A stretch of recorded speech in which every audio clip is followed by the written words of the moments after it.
Hi friends, யாருக்கெல்லாம் புட்டு சாப்பிட பிடிக்குமோ இந்த மெத்தடில் ட்ரை பண்ணி பாருங்க. சூப்பராக இருக்கும். இது வந்து ரெட் ரைஸ் புட்டு.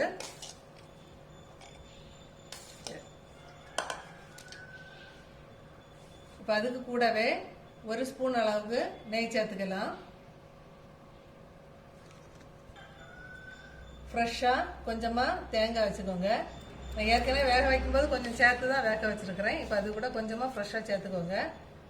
சுகர் உங்களுக்கு தேவைப்பட்டால் சேர்த்துக்கோங்க. நான் வந்து நாட்டு சர்க்கரை தான் சேர்த்துருக்குறேன். இதுக்கு கூடவே 2 பப்படம் அப்படியே வச்சுட்டு அது நல்லா மேஷ் பண்ணி விட்டுக்கோங்க. இதுக்கு கூடவே சிறுபயிறு, நல்ல பழுத்த பழம், உங்களுக்கு எந்த பழம் பிடிக்குமோ அதை எடுத்துக்கோங்க. இப்போ எல்லாம் சேர்த்து மிக்ஸ் பண்ணி விரசி எடுத்து அப்படி சாப்பிட்டு பாருங்க. அப்படி டக்கர் டேஸ்டாக இருக்கும். இந்த மெத்தடில் சாப்பிட்றதுக்கு யாருக்கு பிடிக்கும்னு சொல்லிட்டு மறக்காமல் கமெண்ட் பண்ணுங்கள் ஃப்ரெண்ட்ஸ்.